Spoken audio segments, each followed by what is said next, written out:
ന ന ന കൃതണരകാം കൃതണരകാം കൃതണര കൃതണരകാം കൃതണരകാം കൃതണര കൃതണരകാം കൃതണരകാം കൃതണരകാം ന ന ന.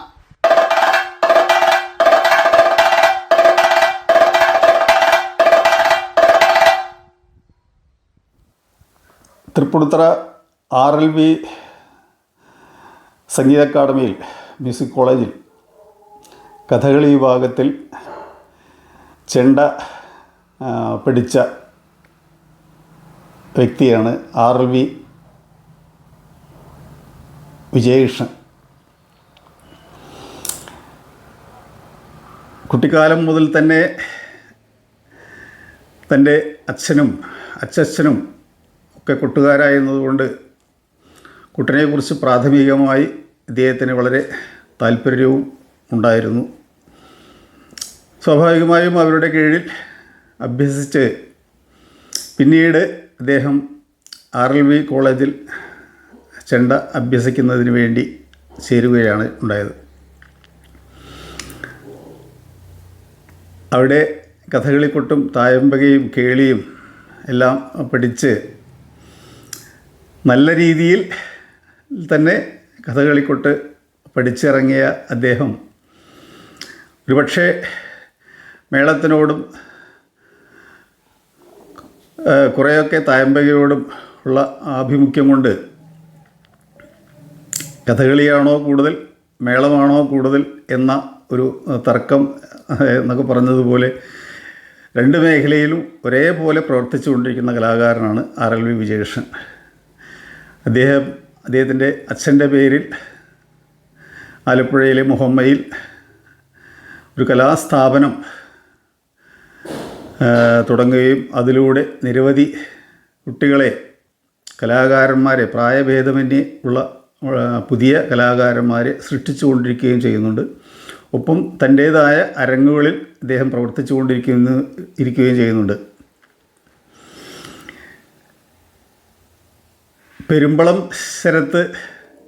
പെരുമ്പളം എന്ന ഗ്രാമം ഒരു ദ്വീപാണ്. അതിൽ 10,000-ഓളം ജനങ്ങൾ മാത്രം വസിക്കുന്ന ഒരു ദ്വീപ്, ഒരിടം ഒക്കെയാണ് എന്ന് അടുത്ത കാലത്ത് പുതിയ പാലം പണി കഴിഞ്ഞപ്പോൾ എല്ലാ ജനങ്ങളും അറിഞ്ഞിട്ടുള്ളതാണ്. ആ പെരുമ്പളം എന്ന ഗ്രാമത്തിലെ ദ്വീപിലെ കലാകാരനാണ് പെരുമ്പളം ശരത്ത്.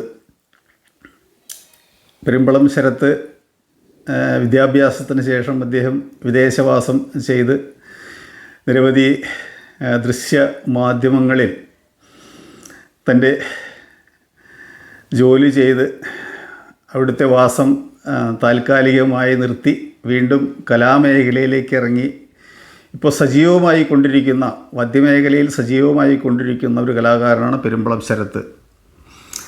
അനായാസമായി പ്രവർത്തിക്കുകയും തൻ്റെ ആരോഗ്യവും പ്രായവും കണക്കിലെടുത്ത് ഊർജം നിലനിർത്തിക്കൊണ്ട് കൊട്ടാൻ സാധിക്കുകയും ചെയ്യുന്ന കലാകാരന്മാരിൽ ശ്രദ്ധേയനാണ് പെരുമ്പളം ശരത്ത്. നിരവധി കലാകാരന്മാർക്കൊപ്പം അദ്ദേഹം ഇപ്പോൾ തായമ്പക കൊട്ടി ആസ്വാദകരുടെ മനം നിറയ്ക്കുന്നുണ്ട്. തായമ്പക കൊട്ടുന്നതിനോടൊപ്പം അദ്ദേഹം മേളത്തിലും തൻ്റെ പ്രാവീണ്യം തെളിയിച്ചുകൊണ്ടിരിക്കുന്നുണ്ട്. നല്ല ഒരു സഹൃദയനാണ്. അദ്ദേഹത്തിൻ്റെ പ്രവൃത്തികൾ വളരെ കൃത്യമാണ്. ആ കൃത്യമാവാൻ കാരണം നിരവധി ആചാര്യന്മാരുടെ, കല്ലൂർ രാമകുട്ടിയേട്ടൻ മുതലുള്ള ആചാര്യന്മാരുടെ കീഴിൽ പഠിച്ചതിൻ്റെ അനുഭവം അദ്ദേഹം ഇവിടെ നമുക്ക് മുമ്പിൽ പറയുന്നുണ്ട്. തൻ്റെ കലയോടുള്ള താല്പര്യം കൊണ്ട് ചെണ്ടയാണ് തൻ്റെ പ്രയോഗ മേഖല എങ്കിൽ പോലും അദ്ദേഹം മദ്ദളം പഠിച്ചുകൊണ്ടിരിക്കുന്ന ഒരു വിദ്യാർത്ഥി കൂടിയാണ് എന്നത് ഒരുപക്ഷെ വളരെ കുറച്ച് പേർക്ക് മാത്രം അറിയാവുന്നതായിരിക്കാം. അല്ലെങ്കിൽ അദ്ദേഹത്തിനെ അറിയുന്നവർക്ക് എല്ലാവർക്കും അറിയുണ്ടാവും. എങ്ങനെയും കലയോടും പ്രത്യേകിച്ച് വാദ്യത്തോടുമുള്ള തൻ്റെ ആഭിമുഖ്യം ചെണ്ടയും മദ്ദളവും ഒരു കുടുംബത്തിലെ അംഗങ്ങൾ എന്നതുപോലെ തന്നെ രണ്ടിനെയും അറിയാനുള്ള അദ്ദേഹത്തിൻ്റെ താല്പര്യം നമുക്ക് എടുത്ത് പറയേണ്ടത് തന്നെയാണ്. എങ്ങനെയും ആ പെരുമ്പളം ശരത്താണ് ഈ ഇതിൽ മറ്റൊരാൾ സംസാരിക്കുന്നത് അല്ലെങ്കിൽ വർത്തമാന ചോദ്യങ്ങൾ പറയുന്നത്. ഞാൻ ഈ രണ്ടുപേരും പരസ്പരം മാറി മാറി പറയുന്നു എന്നുള്ളതുകൊണ്ട് എൻ്റെ ഈ വർത്തമാനം ഞാൻ ഒരു തവണ മാത്രമേ പറയുന്നുള്ളൂ. വിജേഷൻ ചോദ്യങ്ങൾ ചോദിക്കുന്നു, പെരുമ്പളം ശരത്ത് ഉത്തരം പറയുന്നു. പെരുമ്പളം ശരത്ത് ചോദ്യങ്ങൾ ചോദിക്കുന്നു, വിജേഷൻ ഉത്തരം പറയുന്നു. രണ്ടുപേരും വിജേഷനെ എനിക്ക് നേരത്തെ തന്നെ അറിയാവുന്നതാണ്. അദ്ദേഹത്തിൻ്റെ കലാസ്ഥാപനത്തിൽ ഞാൻ പോയിട്ടുണ്ട്. ആ സ്ഥാപനത്തിൻ്റെ വാർഷികത്തിൽ മട്ടന്നൂർ ശങ്കരൻകുട്ടിയേട്ടൻ ഉൾപ്പെടെയുള്ള പ്രമുഖർ പങ്കെടുക്കുന്ന സാംസ്കാരിക സദസ്സ്, പുരസ്കാര സമർപ്പണം, കലാവതരണങ്ങളൊക്കെ ഉണ്ടാകുമ്പോഴൊക്കെ ചിലപ്പോഴെങ്കിലും ഞാനും പങ്കെടുത്തിട്ടുണ്ട്. വിജേഷിനെ നേരത്തെ അറിയാവുന്നതാണ്. പെരുമ്പളം ശരത്തിനെ വ്യക്തിപരമായി ഞാൻ അറിയുന്നത് അടുത്ത കാലത്താണ്. അദ്ദേഹം ഇത്ര സഹൃദയനാണ് എന്നും നല്ല ഒരു സുഹൃത്ത് ബന്ധം ആഗ്രഹിക്കുന്ന വ്യക്തിയാണ് എന്നതും ഞാൻ മനസ്സിലാക്കിയത് അടുത്ത കാലത്താണ്. എങ്ങനെയും ഇത്തരം കലാകാരന്മാരുടെ, യുവകലാകാരന്മാരുടെ പ്രയത്നവും താല്പര്യവും തന്നെയാണ് ഈ കലകൾ നിലനിൽക്കുന്നതിനും അത് ഉയരങ്ങളിലേക്ക് വീണ്ടും വീണ്ടും എത്തുന്നതിനും അതിലൂടെ ധാരാളം ആസ്വാദകരെ സൃഷ്ടിക്കുന്നതിനും കാരണമാവുന്നത് എന്നതിൽ യാതൊരു തർക്കവുമില്ല. എങ്ങനെയും ഈ രണ്ട് കലാകാരന്മാരെയും ഞാൻ എൻ്റെ ഈ വായ്ത്താരിയിൽ കിട്ടിയത് വളരെ സന്തോഷം അറിയിക്കുന്നു. ഇവരുടെ വർത്തമാനങ്ങൾ കേൾക്കുന്നതിന് എല്ലാ സഹൃദയരെയും ക്ഷണിച്ചുകൊണ്ട് നിർത്തുകയും ചെയ്യുന്നു. നമസ്കാരം. വിവിധ കലാകാരന്മാരെ പരിചയപ്പെടുത്തുന്ന കലാമണ്ഡലം ഉണ്ണികൃഷ്ണാശാൻ്റെ സംരംഭമായ വായ്ത്താരി എന്ന പരിപാടിയാണിത്. വിവിധ തരത്തിലുള്ള കലാകാരന്മാരെ, പാട്ട്, സംഗീതം, വാദ്യം, എല്ലാ തരത്തിലുള്ള കലാകാരന്മാരെയും ഈ സംരംഭത്തിലൂടെ പരിചയപ്പെടുത്താറുണ്ട്. ഇന്ന് നമ്മോടൊപ്പം അത്തരത്തിൽ ഒരു കലാകാരനാണുള്ളത്, RLV വിജയകൃഷ്ണൻ. നമസ്കാരം. നമസ്കാരം. എല്ലാ കലാകാരന്മാരും ഈ രംഗത്തേക്ക് എത്തിപ്പെടുന്ന പോലെ എങ്ങനെയാണ് ഈ ഒരു വാദ്യവിഷയത്തിലേക്ക് എത്തിപ്പെട്ടത്? എൻ്റെ കുട്ടിക്കാലത്ത്, അതായത് അച്ഛനാണ് എൻ്റെ ആദ്യത്തെ ഗുരു. മുഹമ്മദ് മുരളിയാശാൻ എന്ന് പറയും. അദ്ദേഹം ഇതിൻ്റെ ഒരു ഗുരുനാഥനായിരുന്നു. അപ്പോൾ അദ്ദേഹമാണ് എന്നെ ഒരു 6 വയസ്സ് മുതൽ എൻ്റെ തായമ്പ അരങ്ങേറ്റം കഴിപ്പിച്ച് അദ്ദേഹത്തിലൂടെയാണ് ഞാൻ ഈ രംഗത്തേക്ക് എത്തിപ്പെടുന്നത്. അദ്ദേഹം ആലപ്പുഴ ജില്ലയിൽ മുഹമ്മ എന്ന് പറയുന്ന സ്ഥലത്തെ ഒരു ആശാനായിരുന്നു.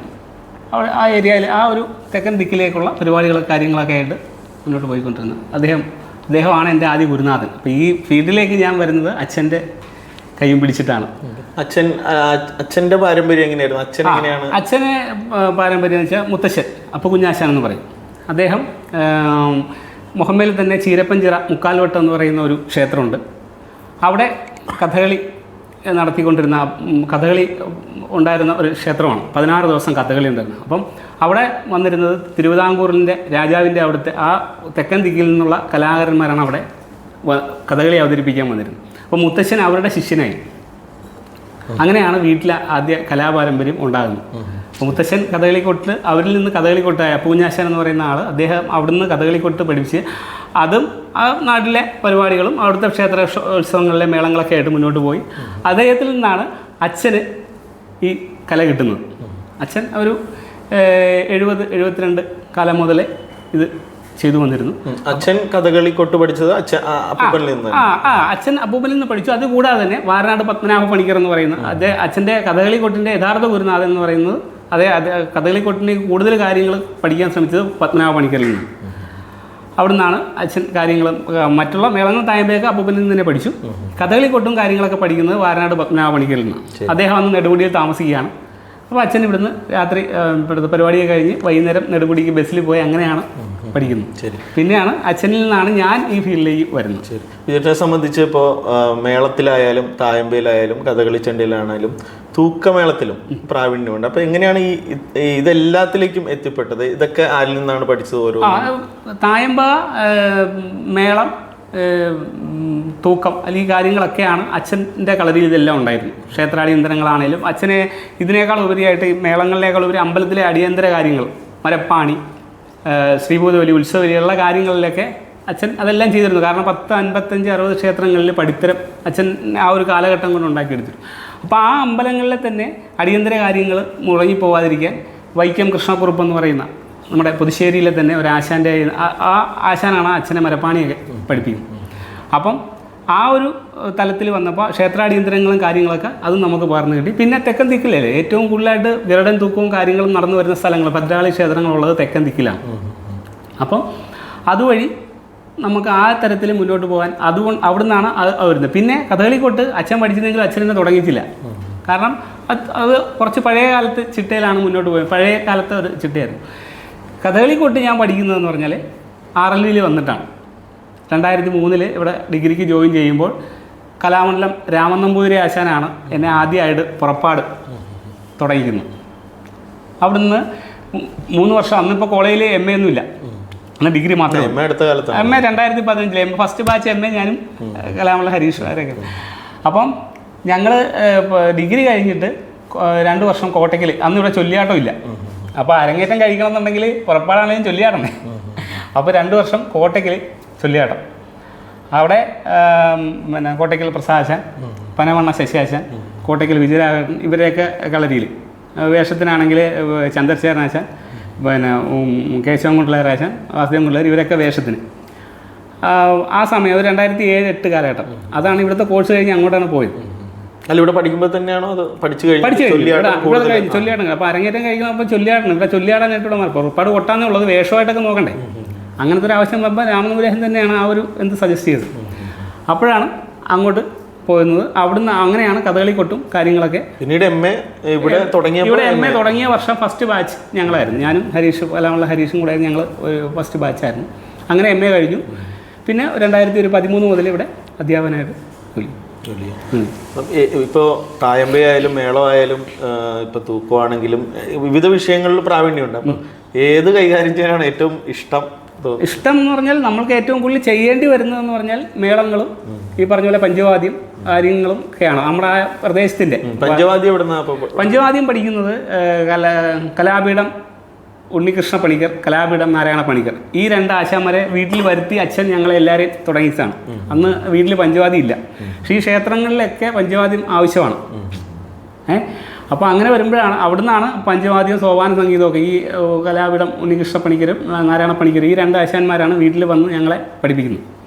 ഞങ്ങൾ അന്ന് എല്ലാവരും ഉണ്ട്, ചേട്ടാനും എല്ലാവരും ഉണ്ട്. അപ്പോൾ അവിടുന്നാണ് അതൊരു UPയിലൊക്കെ പഠിക്കുന്ന സമയം അവിടുന്നാണ് പഞ്ചവാദ്യവും കാര്യങ്ങളൊക്കെ പഠിക്കുന്നത്. അപ്പോൾ കൂടുതലും പിന്നെ 2009-10 കാലഘട്ടം വരെ അത് കഴിഞ്ഞിട്ട് അധികം തായമ്പ അങ്ങോട്ട് ആ സൈഡിലേക്ക് നമ്മുടെ ഭാഗത്തേക്ക് തായമ്പില്ല.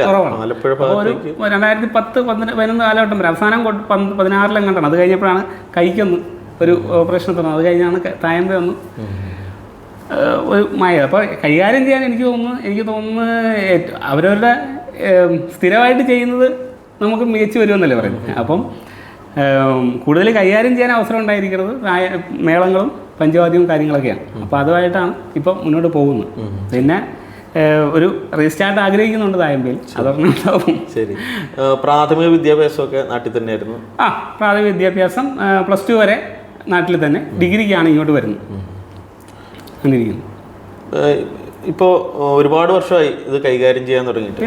അപ്പോൾ ഈ വാദ്യവിഷയത്തിൽ സ്വാധീനിച്ച വ്യക്തികൾ അല്ലെങ്കിൽ ഓർമ്മിക്കാനുള്ള നമ്മുടെ കുറേ കാര്യങ്ങൾ അതൊക്കെ എന്തൊക്കെയാണ്? അപ്പോൾ ആദ്യമായിട്ട് പറയാനുള്ളത് തന്നെ ഏറ്റവും കൂടുതൽ ഇതുമായിട്ട് ഗുരുനാഥനായുള്ള അച്ഛൻ തന്നെയാണ് ഇതിനകത്ത് നമുക്കൊരു പ്രചോദനം. ഇതെങ്ങനെ ഇതുമായിട്ട് മുന്നോട്ട് പോകണം എന്ന് അദ്ദേഹം പറഞ്ഞു തന്ന ആ മാർഗ്ഗദീപം അല്ലെങ്കിൽ അദ്ദേഹം നമ്മളെ എന്നിട്ട് നിൽക്കുകയാണ്. പിന്നെ ഗുരുവായിട്ടുള്ള രാമൻ നമ്പൂതിരി നേരത്തെ പറഞ്ഞു, അദ്ദേഹം ഒരുപാട് സ്വാധീനിച്ചിട്ടുണ്ട്. പിന്നെ കൂടുതലും ഈ ഫീൽഡിൽ തന്നെ ഉറച്ചു നിൽക്കണം, അല്ലെങ്കിൽ കൂട്ടുകാർ അല്ലെ അവരൊക്കെ പ്ലസ് ടു കഴിഞ്ഞാൽ പല എഞ്ചിനീയറിംഗ് അല്ലെ ആ ഫീൽഡിലേക്ക് പോയി, എങ്കിലും അങ്ങനെ ഉറച്ചു നിൽക്കണം എന്നുള്ളൊരു ഉറച്ച ചിന്താഗതി നമ്മുടെ മനസ്സിൽ ഉറയ്ക്കാൻ കാരണം മട്ടന്നൂർ ശങ്കരൻകുട്ടി ആശാനാണ്. അദ്ദേഹം ഈ തൊഴിലുമായിട്ട് നടക്കുന്ന, അല്ലെങ്കിൽ അദ്ദേഹം ഇതിനോട് കാണിച്ചിരുന്ന ആ ഒരു പ്രൊഫഷണാലിറ്റി അത് ശരിക്കും സ്വാധീനിച്ചിട്ടുണ്ട്.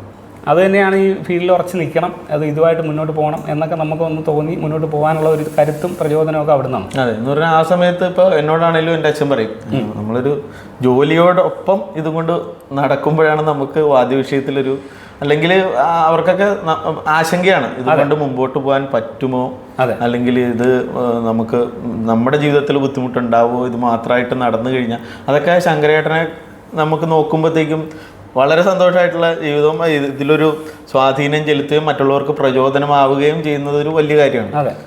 അപ്പോൾ അത്തരത്തിൽ ഇപ്പോൾ സന്തോഷവാനായിട്ട് തന്നെയല്ലേ മുമ്പോട്ട് പോകുന്നത്? തീർച്ചയായിട്ടും ആ ഒരു തരത്തിൽ ഇപ്പം ഈ അച്ഛൻ്റെ രീതി തന്നെ ഇങ്ങോട്ട് വന്ന കാരണം ആ സമ്പ്രദായത്തിലുള്ള ഏത് കാര്യത്തിലും ആധികാരികമായിട്ട് നമുക്ക് ഇതിനകത്ത് നിർത്തിക്കാൻ പറ്റുന്നുണ്ട്. മാത്രമല്ല ഈ ശങ്കരൻകുട്ടി ആശാനുമായിട്ടുള്ള ഇപ്പോഴത്തെ ഉള്ള ഊഷ്മളമായ ബന്ധത്തിൻ്റെ അടിസ്ഥാനം തന്നെ നമുക്ക് അവരുമായിട്ടുള്ള നമ്മുടെ മനസ്സിലാ ഒരു അറിവ് അങ്ങനെ നിൽക്കുന്നതുകൊണ്ട് തന്നെയാണ് ഒരു.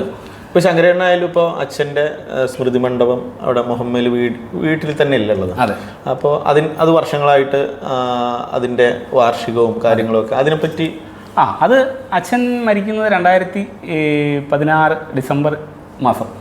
അപ്പം അത് കഴിഞ്ഞിട്ടാണ്, അത് മരിച്ചു കഴിഞ്ഞിട്ടാണ് ഈ ഒരു വർഷം കഴിഞ്ഞ് 2019 2 വർഷം കഴിഞ്ഞപ്പോഴാണ് അച്ഛൻ്റെ അവിടുത്തെ അഭിദേകാംക്ഷികളും ആരാധകരും എല്ലാവരും കൂടെ ചേർന്നിട്ടാണ് ഒരു സ്മൃതി മണ്ഡപം.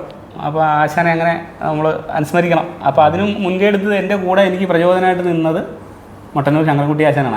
ആശാനാണ് അതിനെപ്പറ്റി ആദ്യമായിട്ട്.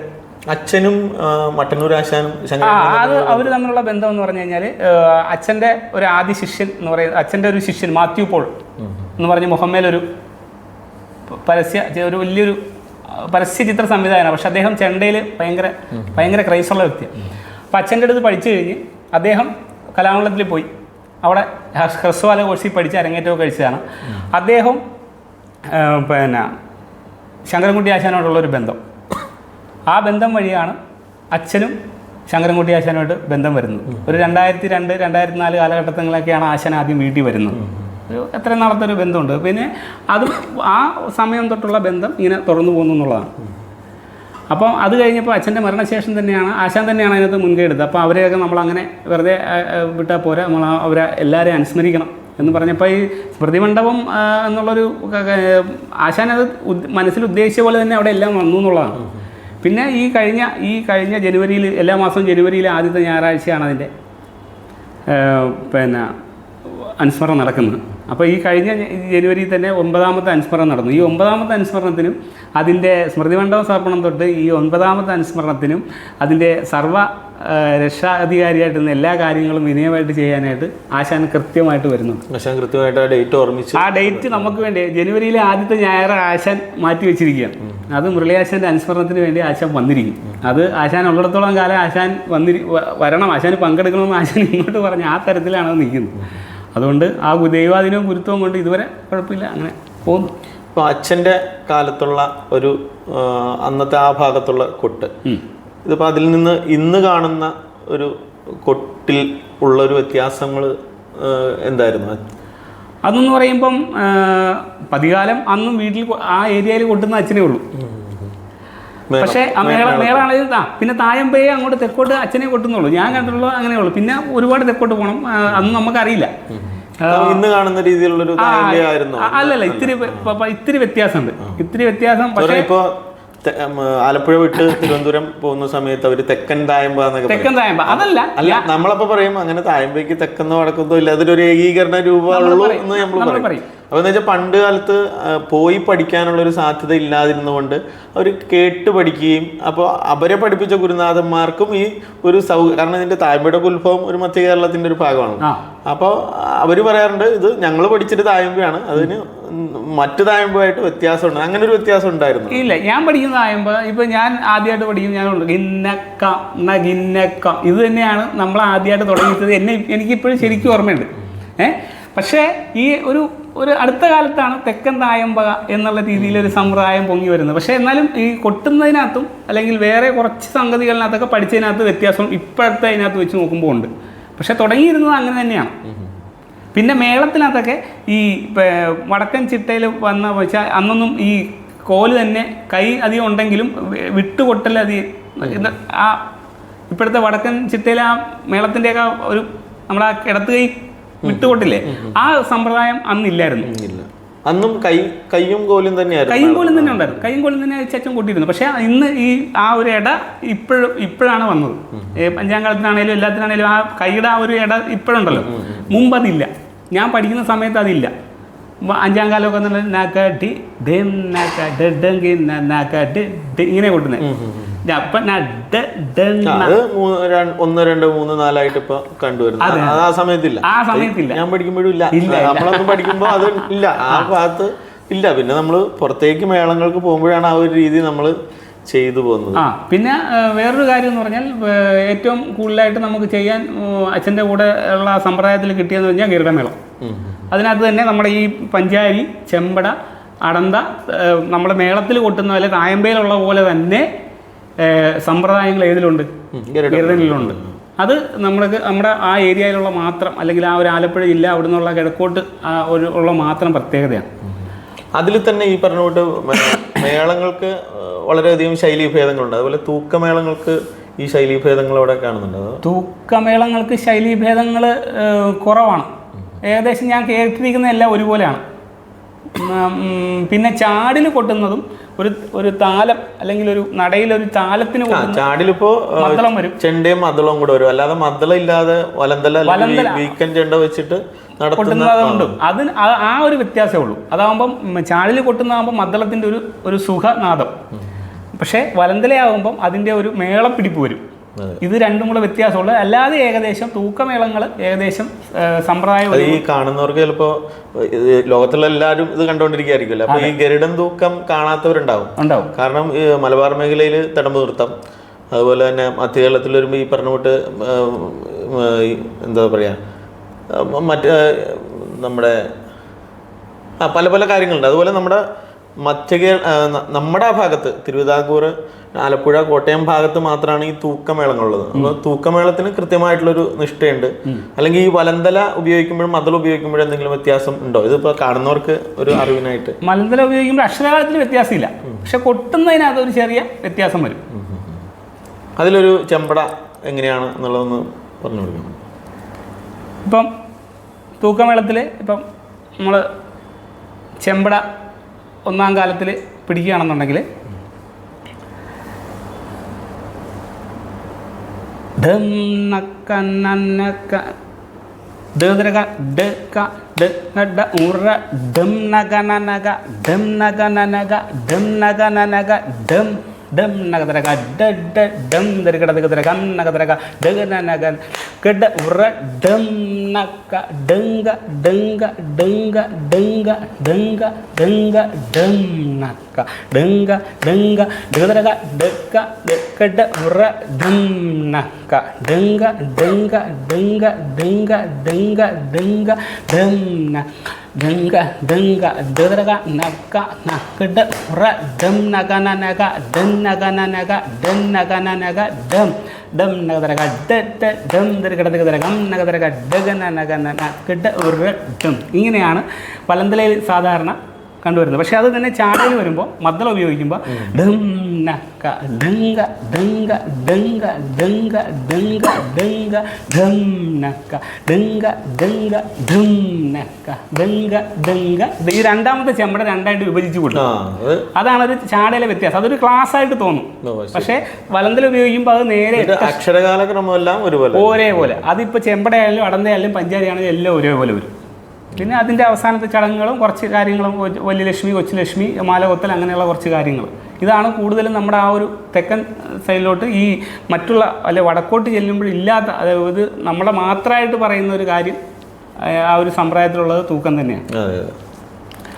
ഇപ്പം ഞാൻ പറഞ്ഞതെന്ന് വെച്ചാൽ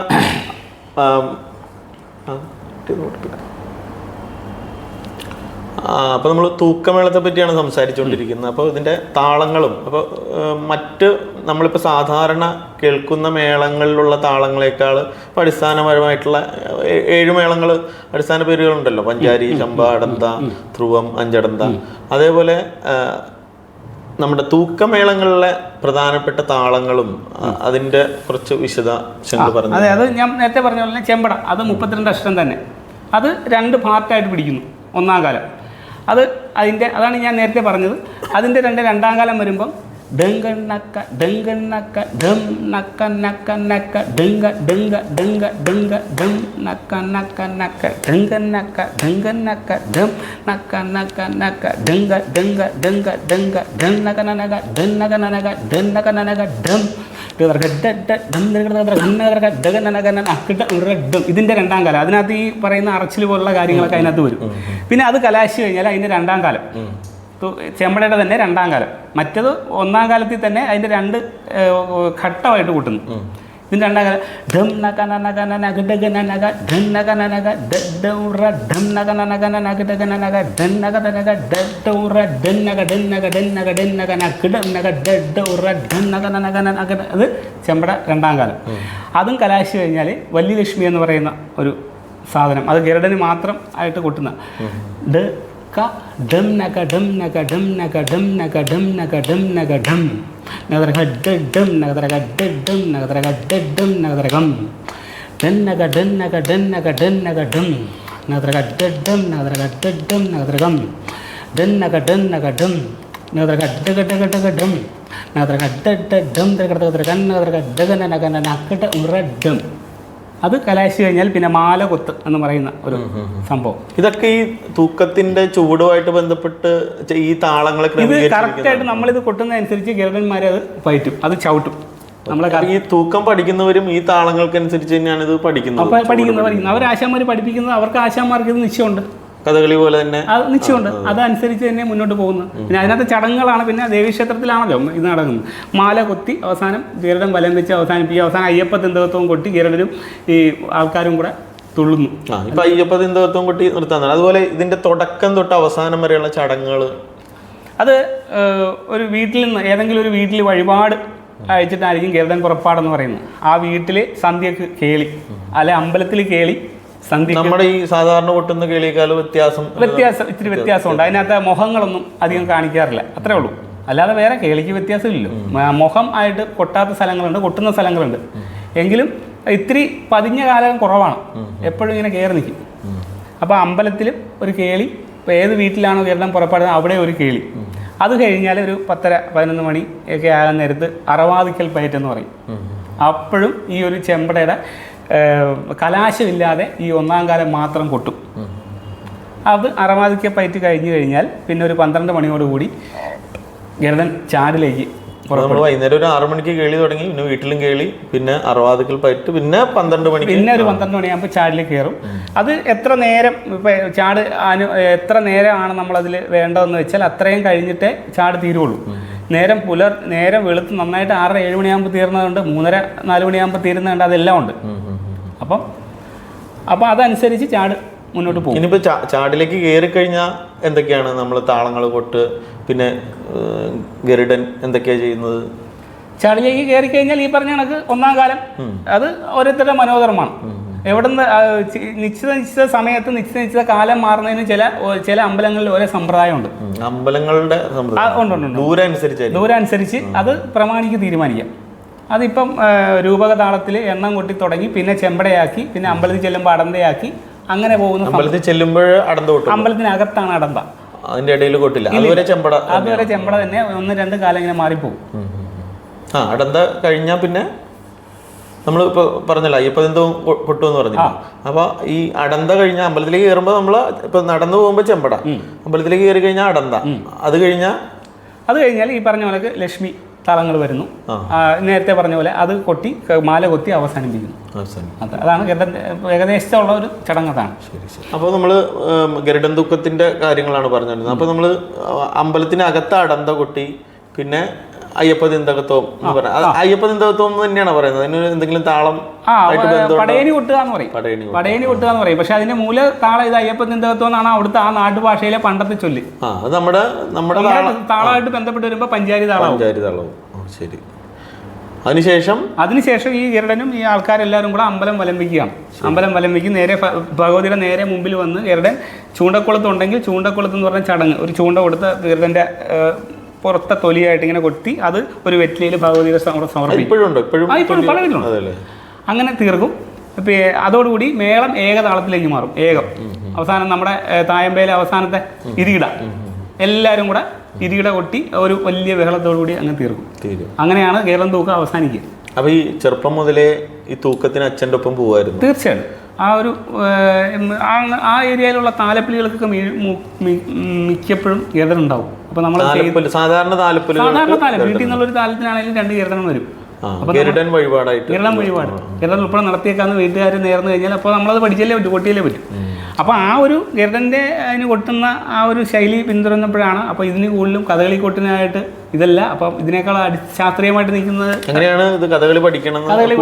അതെ, അപ്പോൾ അച്ഛൻ കളിക്ക് പോകും. ഈ ഗരുഡൻ്റെ തൂക്കം കൊട്ടി കഴിഞ്ഞ് വന്നു അച്ഛൻ രാത്രി മരുത്തോട്ടത്ത് ഒരു 30 വർഷത്തോളം അച്ഛൻ കളിക്ക് കൊട്ടിയതാണ്. മരുത്തോട്ടം, വേളോർവട്ടം, തിരുവിഴ, വാരനാട് ഇവരെ എല്ലായിടത്തും അച്ഛൻ കളിക്കും. അപ്പം ആ ആഗ്രഹം തോന്നി.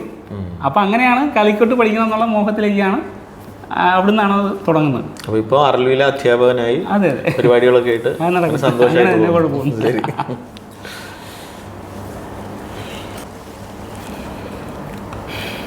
അപ്പോൾ നിലവിലിപ്പോൾ അച്ഛൻ്റെ പാത പിന്തുടർന്നാണ് ഇപ്പോൾ മുമ്പോട്ട് പോകുന്നത്.